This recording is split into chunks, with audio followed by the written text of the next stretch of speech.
Welcome to the WIHS Journal. Today on the broadcast, we'll be talking about the book, Hurt, Healing, and Hope, Thriving Beyond Sexual Assault. And this book is written by Melissa Lombardo, and today's topic may not be appropriate for little ears. Melissa joined me in the WIHS studios. Join us today as she'll share her story of hope and perseverance, and hopefully providing hope for those who had experienced the same trauma. Stay tuned for all the details.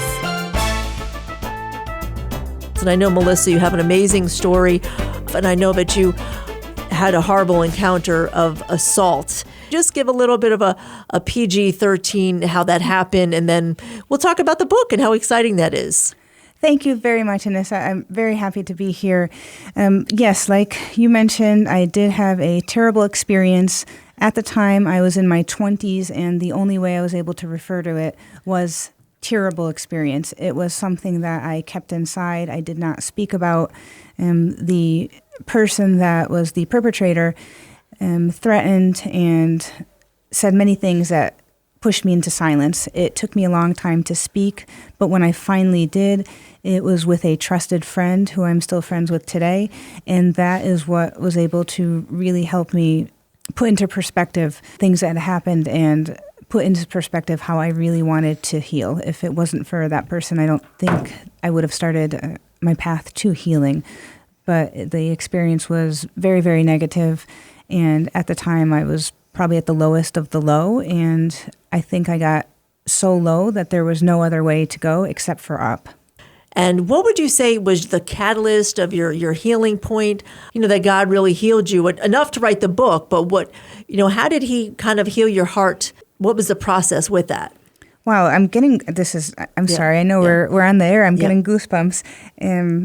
That just really touched me deeply, what you said when you started speaking about God and, what were those turning points. There are so many moments where I was assured that I was somehow going to be okay. I doubted myself for such a long time.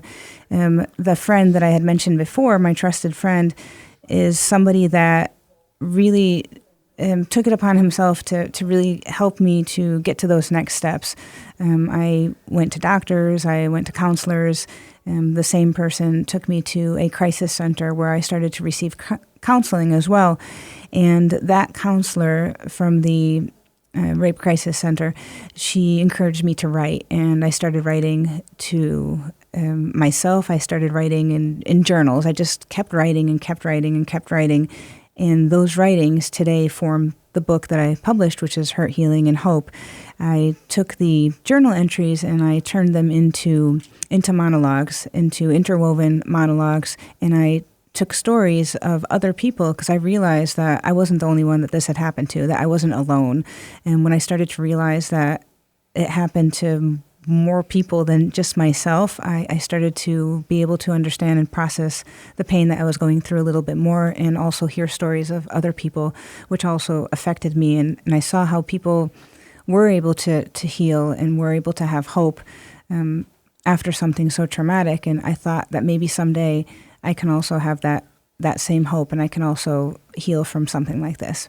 Oh, if you're just tuning in right now, I'm speaking to Melissa Lombardo, talking about Hurt, Healing, and Hope, Thriving Beyond Sexual Assault. And this book, I'm looking at it, it's full of pictures, and it's also, you mentioned that it's almost like a performance piece, and your husband did a lot of the illustrations for pictures. So maybe for listeners, I don't want to open the book and describe it. It's better for the author to describe this book, and who would it be best for? Yeah, the book is a book. It's also a performance piece, and it also has a journal component.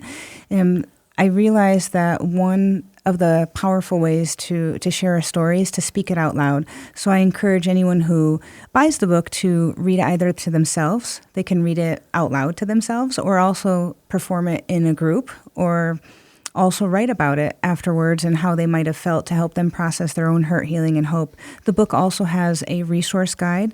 It has post-reading discussion as well.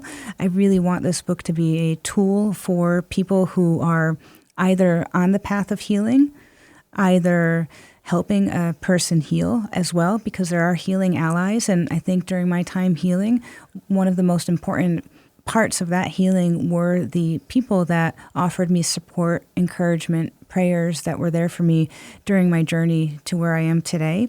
And so I tried to make this book and performance piece something that a survivor and a healing ally can use. I was recently at a restaurant and I was talking to somebody about the book publication, and the person said to me, "Melissa, can this book help me? Something happened to my niece. Is this book something that can help me help her?" And for a moment, I just was speechless. I wasn't sure how to respond. And I said to her after I regained my words, because I was just so impacted, I said, "Yes, this can definitely help you help her, and it might be able to help her as well." And she said that she is waiting to read the book. She ended up buying 2 books, and she's going to give one to her niece, and she's going to read one herself. And I think that's the point, that if we can reach as many people as possible through this publication, there are more possibilities that more people might be able to read those words and heal, or start to heal, or help someone that's healing, or find their next steps as well. I loved hearing about this. And if there's a woman or even a man who is listening right now, what kind of advice can you give them who hasn't endured some kind of trauma or traces of pain today? You as a survivor yourself, what kind of words of wisdom can you give them? That you matter, that I see you, God sees you, that you are not alone, and that it is not and was not your fault. Sexual assault, rape, any type of abuse, because trauma is still trauma. There's more than just assault in that respect. There are so many people out there that love you, and God loves you, and you are not alone. Thank you. I always ask authors about this. I know that, you wrote the book. Was there any part of the book that was actually something that was beneficial, almost like your favorite part? I think actually publishing it was a relief. Yeah. It was a big weight off my shoulders. There were moments during the publishing journey, which is has been very symbolic with healing. The publishing journey was part of healing. The publishing journey helped me face very hard truths and hard emotions. And I think looking back at it now, the moment that I had the book launch, which was just this past May 20th, I just felt so much lighter. And I've been trying to reflect on how I got to this point. And there were moments where I just couldn't think about publishing, and I was nervous to do that. I was scared to publish. I was scared to come forward to speak my story in front of friends and family, or just in anyone. And one of the things that really, I think, stands out for me is that this work is bigger than myself. It didn't just come from me. I was thinking about it on the way over here, actually, and I'm doing God's work through his hands. I'm his instrument. I'm his tool. This is more than just me. And I don't know if that really answers the question in the respect of fun, but I just think it's something, really neat to have been able to realize that and be able to reflect on that, and being able to observe in others how I might have made a positive impact. At the book launch, there was a person there that came up to me afterwards and said that this was the first event of this type they were able to attend about the topic because they had experienced that similar type of situation. And it just also gave me goosebumps, because one never knows who you're going to touch and how you're going to touch. And I just think that it's amazing. Absolutely. And open the book, with me, and I see some of the pictures. Maybe you want to just describe some of the scenes in the book, maybe just to paint a picture for our listeners. Yes. Pictures inside are original watercolor illustrations made by my husband, Eduardo Arias Cruz. He is a Nicaraguan artist and graphic designer and illustrator. He was able to create illustrations that characterize each of the 3 acts, hurt, healing, and hope, of the book. They are full-color illustrations, original illustrations, and he captured the essence of what a survivor of trauma goes through post-event, which is during the hurt, and what they go through as they're healing and going into the next phases of their life. I want to know how they can get a copy of this. Yes. other details that you would like to convey today? Yes, I formed a small publishing company called Write, Heal, Thrive, and you can go onto the website, writehealthrive.com. There is a shop section, and you can order the book on that section. Just recap that website one more time. Yep, writehealthrive.com.